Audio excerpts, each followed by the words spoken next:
그런 생각을 못 해봤는데 해본 것 같기도 하고 못 해본 것 같기도 하고 이제 66편에 이렇게 나와요. 온 땅이여 하나님께 즐거운 노래를 낼지어다.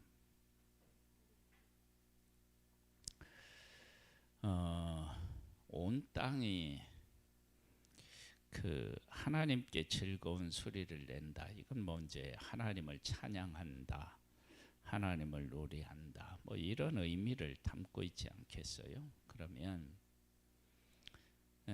하나님을 온 땅이 찬양한 적이 있나요?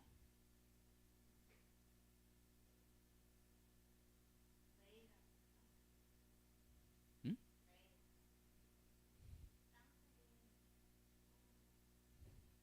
여기서 온 땅이라고 얘기하는 것은 땅을 의미하는 것도 있지만 더 깊은 의미는 온 세상 사람이라고 얘기를 해야 되겠죠. 그러면 온 세상 사람들이 하나님을 찬양한 적이 있나요?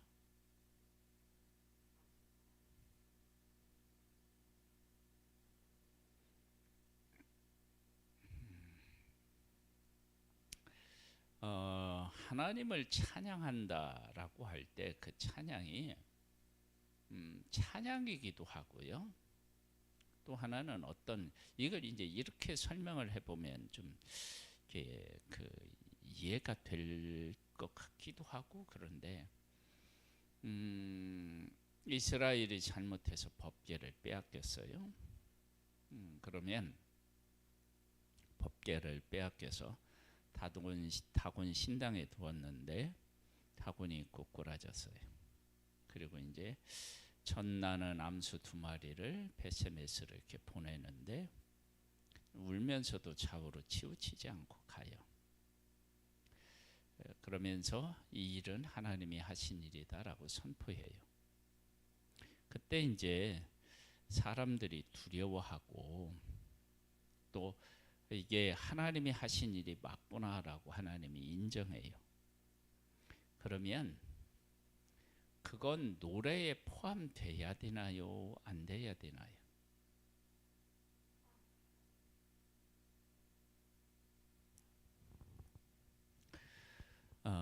온 땅이여 하나님을 찬양하라고 할 때 그 찬양이 노래로 나올 수도 있고요. 이제 애굽에서 이스라엘 백성들이 나올 때 이스라엘 백성들이 구한 모든 것들을 애굽 사람들이 줘요. 그것은 뭐냐면 너희들한테 우리는 졌다. 지금까지는 우리가 너희들을 종으로 부렸지만 너희들에게 졌다. 사실은 전리품처럼 구해서 나오는 것이거든요. 그러면 그렇게 하나님을 인정하는 것, 그것이 곧 하나님의 하나님 되심을 노래하는 것으로 본다. 그러면 온 땅은 노래하는 날이 있다.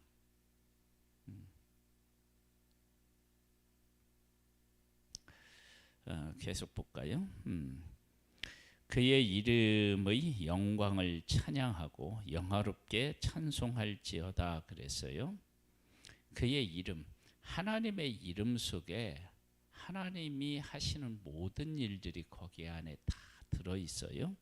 그래서 그의 이름의 영광을 찬양하고 영화롭게 찬송할지어다. 그러니까 하나님이 갖는 이름이 곧 하나님이 행하시는 것하고 연결이 되는 거예요. 일치하는 거예요. 하나님께 아뢰기를 주의 일이 어찌 그리 어미하신지요. 주의 큰 권능으로 말미암아 주의 원수가 주께 복종할 것이며 원수가 복종한대요. 그리고 어미하대요. 어미라고 하는 그 단어는 이런 의미가 있겠죠. 그러니까 뭐냐면 하나님이 하시는 일이다. 그러면 그 하나님이 하시는 일에 대해서 그 누구도 막지 못하고 그 이름 앞에 그 하시는 일 앞에 다 굴복하게 된다. 뭐 이런 의미와 뜻을 가지고 있겠죠. 그러면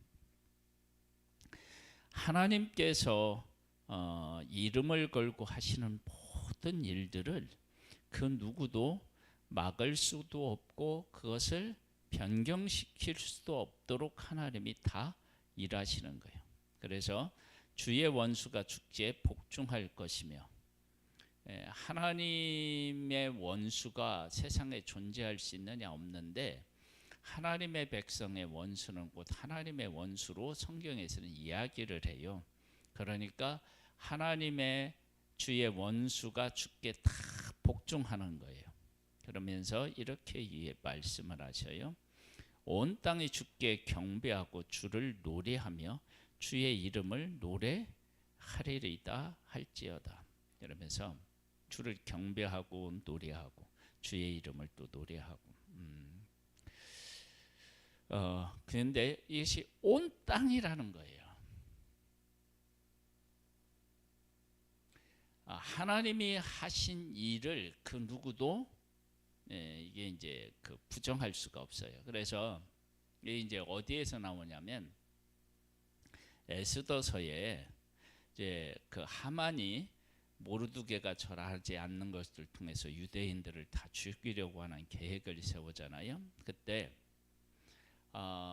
그 아내와 그 친구들이 뭐라고 얘기하냐면 하만에게 그 모르드게가 유대인이었고 당신이 모르드게에게 패하기 시작했으면 당신은 모르드게를 이길 수 없다.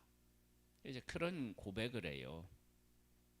그 이야기는 뭐냐면 하나님을 믿지 않고 있지만 하나님이 어떤 분이신지 하나님이 일하셨을 때 그 누구도 막을 수 없다는 사실을 다 인정했다고요.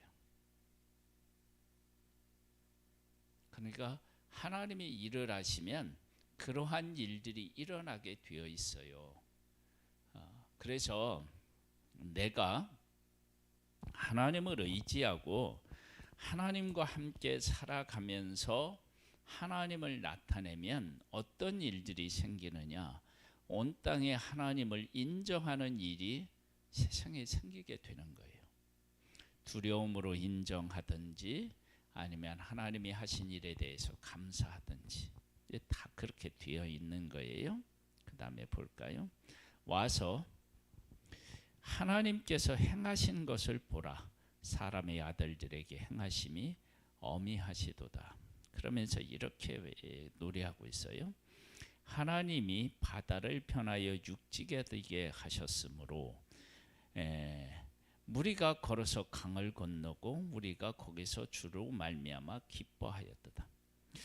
바다가 변하여 육지가 된 건 홍해 사건을 이야기했겠죠.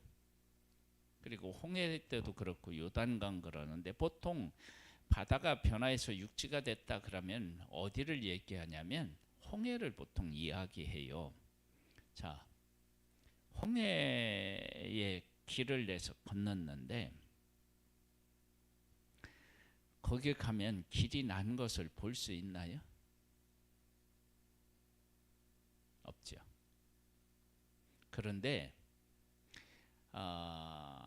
하나님의 백성이 홍해로 건넜다라고 하는 사실, 그러니까 뭐냐면 하나님의 백성이 홍해가 갈라지지 않았으면 어떤 일이 벌어지느냐?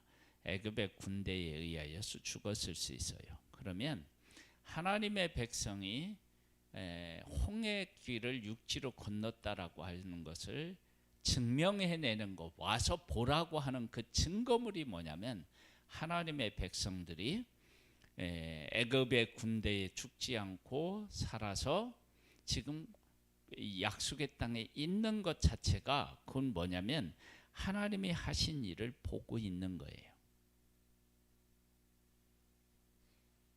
하나님이 하신 일을 지금 보고 있는 거예요. 그러니까 하나님의 백성들이 정말로 하나님과 깊은 교제와 이렇게 인격적인 관계를 가지고 있으면 하나님께서 자기들을 홍해를 통과해서 여기에 이르게 하였다. 그럼 홍해가 갈라진 것을 가면 볼 수 있느냐? 우리를 보면 안다. 근데 이제 이렇게 되는 거예요. 그래서 바다를 변하여 육지게 되게 하셨으므로 무리가 걸어서 강을 건너고요. 그 다음에 저기 5절에 보면 와서 여호와께서 행하신 것을 보라고 얘기했어요. 그러니까 그 물은 이미 합쳐져 있지만 그를 건넌 것이 무엇으로 나타나냐면 하나님의 백성이 살아있고 애굽 군대가 그곳에 수장된 것을 통해서 알 수 있는 거예요. 그게 이제 보게 되는 거예요. 예수님이 죽었다 살아나셨다. 그것을 우리 눈으로 볼 수 있느냐? 안 되죠. 그게 뭐 2000년 전에 일어났는 일이지만. 그러나 예수님이 죽으셨다가 다시 살아나셨다라고 하는 증거가 뭐죠? 나잖아요, 나. 내가 하나님의 자녀가 되었다. 내가 의롭게 되었다. 뭐 이게 다 예수님이 죽었다 살아나신 증거물이죠. 만약에 예수님이 죽었다 살아나지 않으면 내가 어떻게 죄를 씻음 받을 수 있고 하나님의 자녀가 될 수 있겠어요? 안 되는 거예요. 그러니까 내가 죄를 용서받고 하나님의 자녀가 되었다. 이게 예수님이 죽으셨다가 다시 살아나는 증거예요. 이게.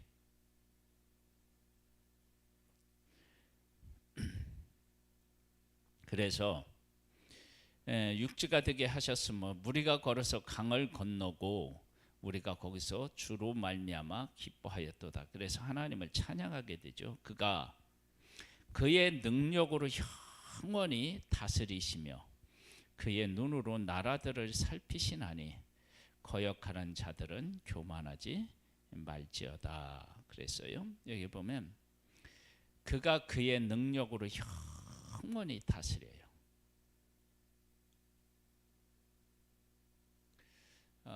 하나님은 이 세상을 만드시고 다스리시고 또 심판하시는 분이셔요.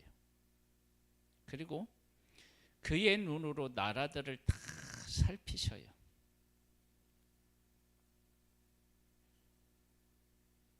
하나님에게서 벗어날 수 있는 사람은 아무도 없어요. 그래서 거역하는 자들은 교만하지 말라는 거예요. 니들이 지금 하나님을 거역하고 잘 되는 것 같아도 그게 잘 되는 것이 아니다.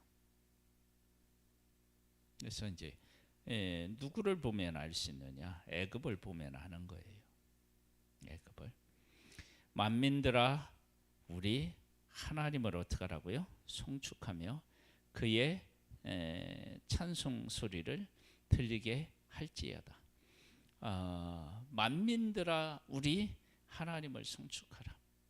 그래서 애굽에 종살이를 하던 그들을 구원해내서 광야를 통과해서 약속의 땅을 주었어요. 이것은 하나님께서 아브라함을 부르실 때 약속하신 일이고 그 약속한 것을 이루셨어요. 근데 그 이루시는 것 안에는 어떤 의미들이 있느냐?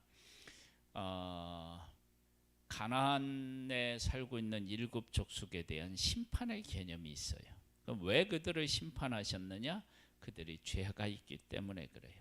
이것도 다 뭐냐면 하나님이 살아계신 것에 대한 증거들이에요. 그래서 약속의 땅에 있었던 그들이 심판을 받았을 때 약속의 백성인 하나님의 백성이 그 땅에 들어가서 그 땅에 살아갈 때 그 주변에 있는 족속들이 볼 때 저 사람들이 이스라엘 백성들이 약속의 땅에서 하나님의 법대로 살아가는 모습을 보면서 그들이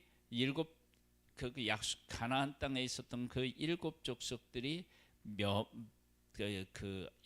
하나님의 백성들에 의해서 전쟁에서 패하고 그들이 다 이렇게 죽고 멸하게 되었을 때 멸하고 그 백성이 하나님의 백성이 가서 살아가는 삶의 모습을 보면서 저들은 그렇게 살았기 때문에 망했구나. 그런 사실을 알겠죠. 왜냐하면 삶이 완전히 다른 거예요. 그러니까 하나님의 백성들, 즉 전쟁을 통해서 하나님을 경험한 사람들이 하나님의 뜻대로 살아갔잖아요. 그 이후에는 자기들 소견에 옳은 대로 살아갔지만, 그러면 하나님의 백성들이 하나님의 뜻대로 살아갔다 그러면 그 전에 그곳에 살고 있었던 족속들하고의 삶은 어떻게 해요? 완전히 달랐을 거예요.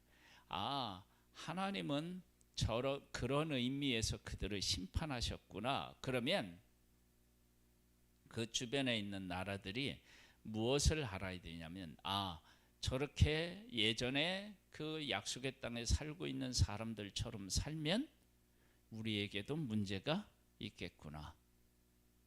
만약에 이런 것들을 인식하고 하나님에 대한 두려움을 가졌다 그러면 이것은 하나님께서 하나님의 백성을 약속의 땅에 들여보냈지만 하나님이 하신 것은 만민을 위해서 일하신 것이고, 그것을 그 하나님이 하신 일을 통해서 하나님을 두려워하고 하나님의 백성, 아, 저래서 하나님께서 그 백성들을 통해서 일하시는구나, 이런 것들을 드러내 보이신다 그러면 이것은 하나님께서 온 인류를 향하여서 말씀하는 것이다.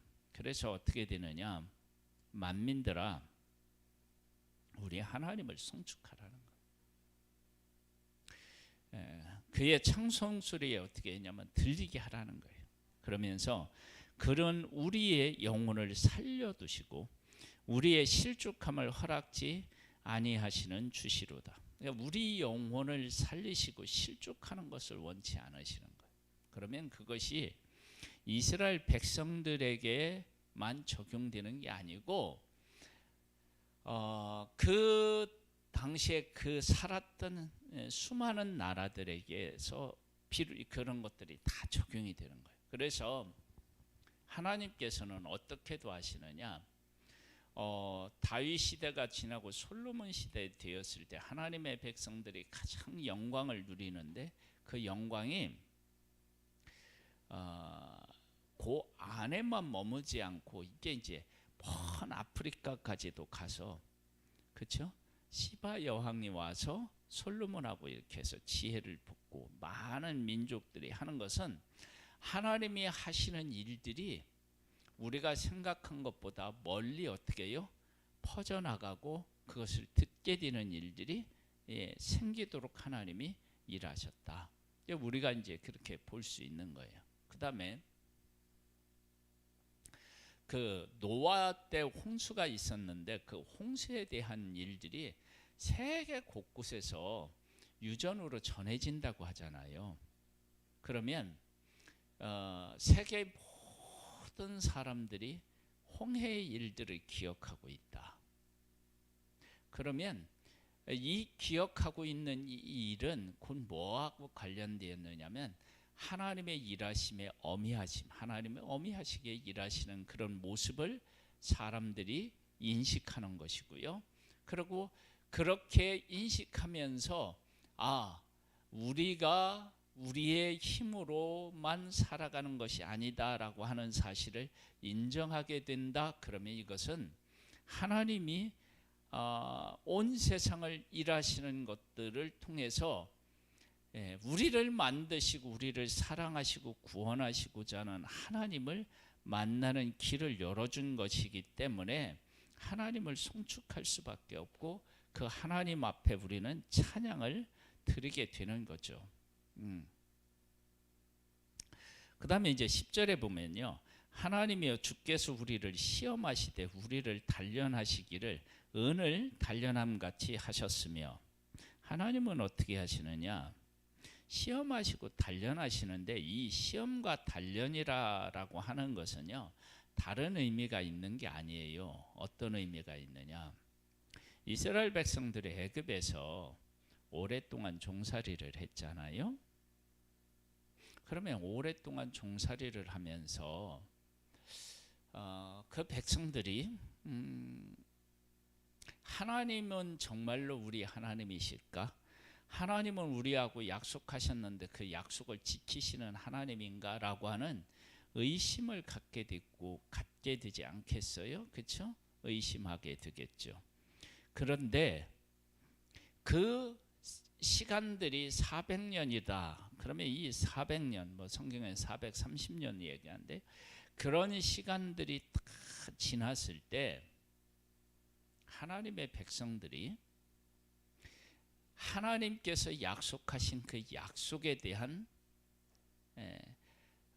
약속을 얼마나 신뢰하고 그 가운데 서 있느냐가, 이게 이제 얼마나 하나님을 신뢰하고 하나님 안에 서 있느냐가 이렇게 다 드러나겠죠. 그렇죠? 그런데 하나님께서 그 백성들이 하나님을 온전히 신뢰하지 못하더라도 하나님께서 약속하신 것들을 언약을 이루셔서 애굽에서 그들을 구해내 내셨다. 그러면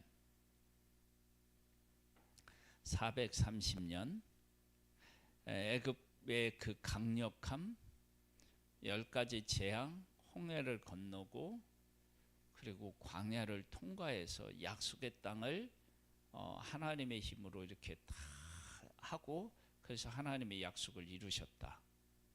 그러면 이 과정을 잘 한번 생각해 보세요.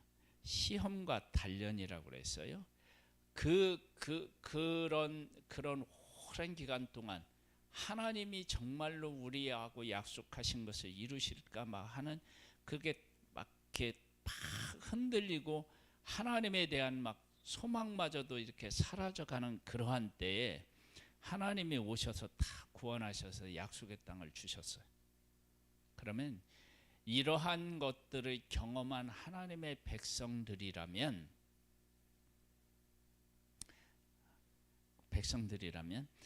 그 일들 속에 하나님의 언약에 대한 약속에 대한 신뢰가 얼마나 단단해졌겠는가 한번 생각해 보세요.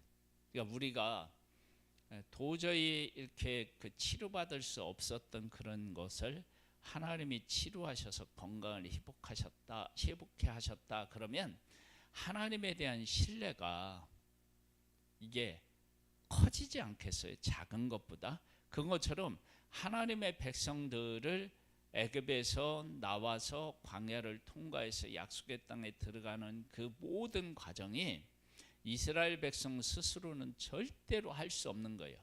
애굽에서 나오는 것도 안 되고 광야를 통과하는 것도 안 되고 그 다음에 약속의 땅에서 전쟁에서 승리하는 것도 안 돼요. 이건 다 하나님의 언약에 대한 것이에요. 그러면 그렇게 자기들 스스로는 할 수 없는데 하나님이 은혜를 베풀으셔서 이 모든 일들이 가능했다. 그러면 하나님의 언약하신 약속에 대한 이스라엘 백성들의 생각은 이건 뭐라고 할까요? 어떤 것도 흔들 수 없는 그러한 믿음에 이르게 되는 일이 생길 거예요. 그런 것들이 곧 뭐냐면 시험하고 단련해서 나를 세우는 거예요. 단련하기를 은을 단련함 같이 하셨으며 우리를 끌어 그물에 걸리게 하시며 어려운 짐을 우리의 허리에 두셨으며 사람들이 우리 머리를 타고 가게 하셨나요? 이런 일들이 다 우리들 속에 일어났는데도 불구하고 그러한 것들이 결과적으로 하나님의 백성들이 가는 길, 하나님의 언약하시는 일들을 방해하거나 막을 수가 없다는 것들이 더 분명해진 거예요. 그러면 어떻게 되느냐? 우리가 불과 물을 통과하였더니 주께서 우리를 끌어내사 풍부한 곳에 어떻게 해요? 들이셔서 이 모든 것들을 다 통과하게 한 거예요. 좋은 칼을 만들 때는요, 풀무불에 여러 번 들어갔다가 나와야 돼요. 그러면 하나님의 백성이 종이었다가 나오고요, 홍해 물에 들어갔다가 나오고요, 그렇죠? 광야의 그 어려운 일들을 이렇게도 겪고 저렇게도 겪으면서 40년을 지나고요, 그 다음에 요단강을 건너고요, 약속의 땅에서 싸워서 이겨요. 수없이 자기들의 연약함과 하나님의 약속의 신실함을 경험하는 거예요. 그러면서 어떻게 되느냐? 하나님의 백성들이 이제 약속의 땅 풍부한 곳에 들어가게 하셨어요. 그렇게 하시니까 그 다음에 하나님의 백성들이 어떻게 나오느냐? 내가 번제물을 가지고 주의 집에 들어가서 나의 소원을 주께 갚으리니. 한번 잘 생각해 보세요. 우리가 이스라엘 백성을 생각해 보세요. 애굽에 종살이 할 때 이 종살이에서 하나님이 우리를 구원해 주시면 우리가 어떻게 하겠습니다. 뭐 이런 게 나오겠죠. 그 다음에 홍해 앞에 섰을 때 막 이제 죽게 되었는데 하나님이 이 고난을 벗어나게 하면 우리가 어떻게 하겠습니다. 하겠죠. 그때 이걸 잘 기억해야 돼요. 그때 하나님의 백성들이 그 어려움이 있을 때 하나님 앞에 이렇게 해 주시면 라고 고백하는 그 고백, 네? 하나님 앞에 그 고백, 하나님 이거 애굽에서 종살이에서 구원해 내주시면, 그래서 구원해 내주셨어요. 그때 하나님의 백성이 하나님 앞에 어떤 소원의 기도를 했을까요? 우리가 이제 병이 들잖아요. 병이 들었을 때 하나님이 고쳐주시면 이렇게 살겠습니다. 뭐 이런 식으로 얘기를 하잖아요. 그때 우리가 하나님이 병을 고쳐주시거든, 사업이 어려웠을 때 하나님이 건져주시든 그런 놓은 것을 놓고 기도할 때 어떻게 살겠다고 이렇게 하나님 앞에 기도할까요?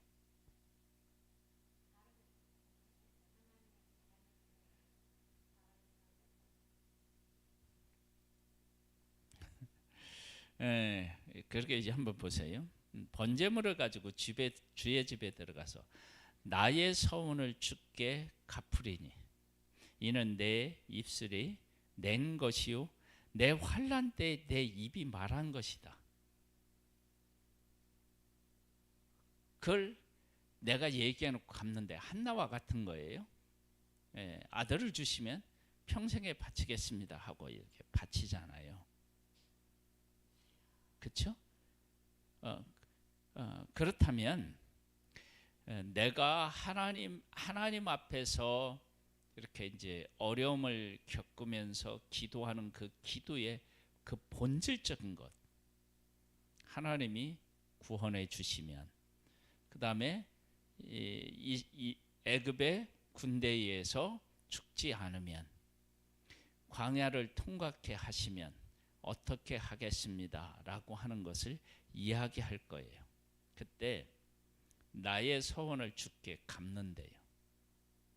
그 갚는다라고 하는 이야기는 어떤 의미가 있느냐면, 내가 하나님 앞에 고백해 이렇게 해주시면 라고 어떤 것을 이야기할 때 그대로 하나님은 그 기도에 어떻게 했다는 거예요?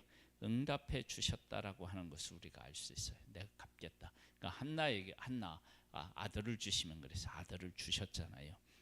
거기에 대해서 갚는 거예요. 그러면 하나님께서는 우리의 기도를 들으시고 얼마나 우리의 기도에 합당하게 응답하셨는지를 알 수 있어요.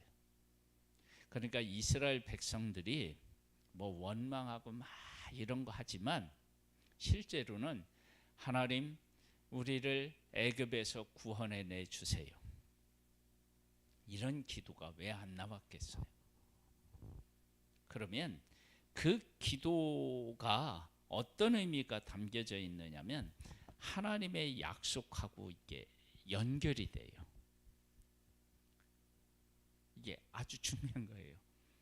이게 하나님의 약속하고 연결이 돼. 한나는 그 기도를 통해서 어떤 일이 생기냐면 이스라엘이 영적으로 그렇게 막 완전히 그 바닥을 드러내고 있었을 때, 그때 진짜 하나님의 뜻 안에서 나라를 이끌 사람이 필요했는데 그렇게 사람이 드리고 싶은 마음이 안 생기는 시대였는데 한나는 그렇게 할 수밖에 없는 그런 상황이었다고요. 그래서 드려요. 그리고 그렇게 드렸을 때 하나님이 사무엘을 통해서 나라를 새롭게 하시는 일을 하셨다고요. 그런 것처럼 우리가 그런 어려운 문제에 딱 부딪혔을 때 우리가 어디로 가느냐면 하나님의 약속으로 우리가 향하게 되는 일이 생겨요. 이스라엘 백성들이 괴로움을 겪었을 때 우리가 애굽에서 살면 안 되고 나갔으면 좋겠다. 이 나갔으면 좋겠다라고 하는 생각이 무엇하고 연결되느냐면 언약하고 연결이 돼요. 그리고 그러한 것들을 깨달아 하는 순간에 무엇을 우리가 알게 되느냐 그러면요. 이걸 무엇으로 우리가 생각해 볼 수 있느냐면 느헤미야 같은 경우는 술 맡은 관원으로 있잖아요. 이제 예루살렘 성벽이 다 무너지고 백성들은 막 환난을 당한다는 얘기를 듣고 마음이 막 불붙는 것 같아요. 그래서 왕 앞에서 근심된 얼굴을 보이지 말아야 했는데 그것까지 보여요. 근데 그렇게 되는 일을 통해서 느헤미야가 어떻게 되느냐면 예루살렘으로 돌아와서 성벽을 재건하는 일을 한다고요. 그 어려운 문제를 통해서 무엇하고 이렇게 쫙 연결이 되어서 그게 이러냐면 하나님이 70년 만에 돌아오게 하시겠다라고 하는 하나님의 약속하고 연결이 되어서 그렇게 돌아오는 일들이 생긴다고요. 그런 것들을 생각해 보면 하나님 앞에 감사 제사를 드리지 않을 수가 없는 거예요. 내가 어려운 일들을 겪고 그 어려움 속에서 하나님 앞에 기도할 때요, 막 물질을 많이 주시면 막 뭐 이런 거 할 수도 있어요. 문제를 해결해 달라고. 그런데 그 본질적인 것들을 추구하게 되어 있고 그 본질적인 것을 추구하면서 내가 내 인생을 이렇게 잘못 살아왔는데 하나님이 이렇게 살도록 하셨구나. 그래서 그 본질적인 것들을 위해서 기도하게 되고 그것에 대한 소원을 하게 되어 있어요. 대부분의 경우는. 그러면서 어떻게 되느냐면 그렇게 나를 세우신 그 하나님을 이렇게 묵상해 보면 어떻게 내가 그렇게 세상적으로 중요하다고 생각한 것들을 다 버리고 이 영적으로 이 소중한 것들을 구하고 그 가치를 깨달아 알게 되었는가라고 가보면 내가 어려움에 처해 있을 때 하나님을 진짜 다시 찾고 그 하나님이 우리에게 약속하신 약속을 붙잡고 이런 일들이 생긴 모습, 그런 일들을 통해서 이건 그냥 넘어갈 수 없다. 이건 하나님 앞에 정말 감사해야 된다. 그런 고백을 이게 하게 된다는 거예요. 그래서 내가 번제물을 가지고 주의 집에 들어가서 나의 소원을 갖고요.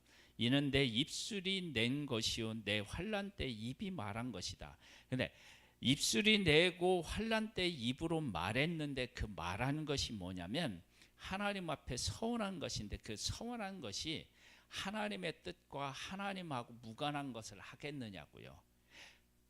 근데 내가 어떻게 그러한 서원을 하고 입술로 내고 내 입으로 그런 것을 말할 수 있었을까 생각해 보면 하나님께서 우리에게 주신 환난이나 어려운 일들, 이런 일들을 통해서 내가 그런 고백을 하게 되는 거예요. 그 말을 내가 했어. 내가. 근데 나중에 보니까 이게 내가 할 수 있는 고백이 아니고 내가 걸을 수 있는 그 삶이 아니었는데 그런 것을 했어. 그런 거 보면 하나님께서 환난을 통해서 나를 더 복되게 하셨구나. 이런 것들을 깨달아 알으니까 하나님 앞에 어떻게 되냐면 제사 드리지 않을 수가 없는 그 은혜의 그 소중함과 그 영광스러움을 막 이렇게 느끼는 거예요.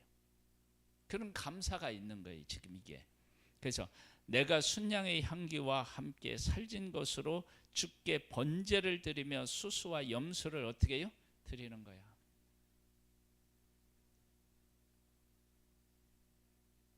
그러니까 그런 것들을 통해서 이러한 일들이 나오는 거예요.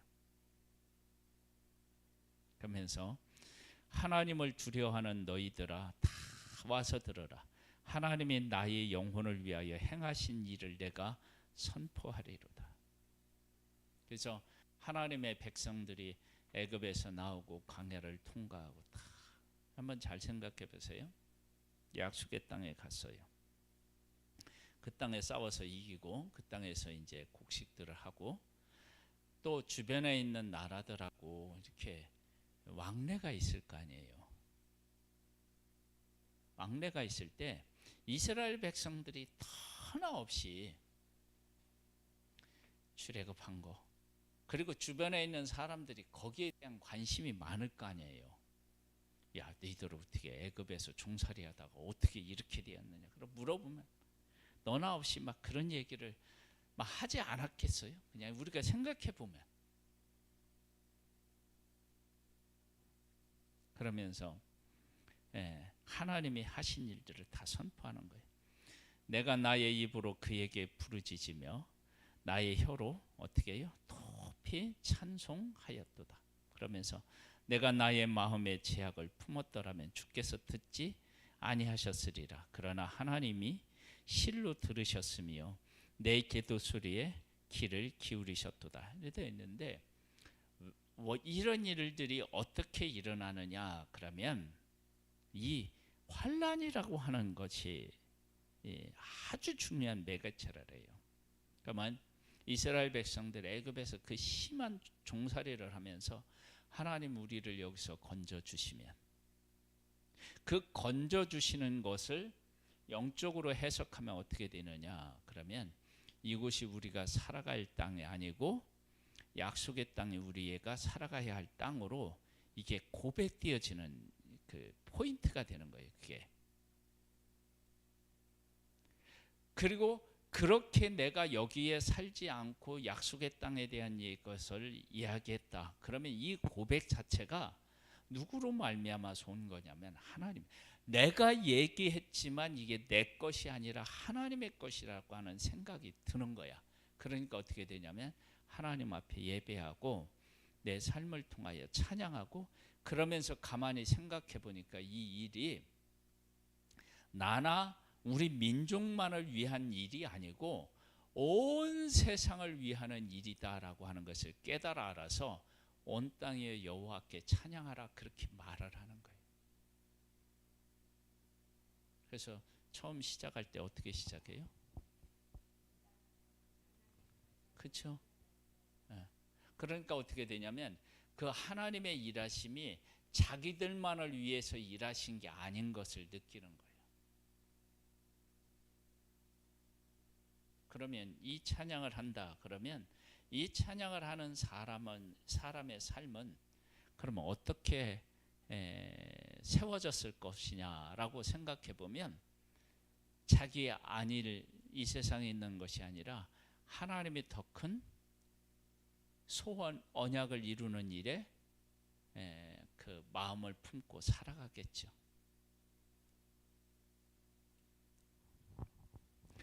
하나님을 찬송하리로다. 그가 내 기도를 물리치지 아니하시고 그의 인자하심을 내게서 거두지 또 아니하셨도다. 그런 거예요. 그러니까 나의 나된 것은 하나님의 은혜로 된 거예요. 그리고 나를 위해서 일하시는 그 하나님이 나를 위해서 일하신 것뿐만 아니라 온 땅을 위해서 일하시는 하나님이시고 그렇게 일하시는 하나님을 우리가 만났다 그러면 내 생애를 어떻게 드려야 되느냐? 온 땅을 위해서 드리는 거예요. 온 땅을 위하시는 하나님의 그 하나님과 함께 내 삶을 드림으로 내가 어떻게 되느냐 이런 일들을 통해서 요즘 얘기하는 업그레이드가 되는 거예요. 내 인생이 완전히 새로워지고요. 그런 인생으로 바뀌는 거예요. 그런 것들을 내가 보고 경험하니까 하나님을 노래하지 않을 수가 없는 거예요. 그런 노래가 우리에게 하나님은 우리에게 그런 노래를 하도록 오늘도 우리를 이끌어 주시는 거예요. 자, 찬양을 드리고 기도하는 시간을 갖겠습니다.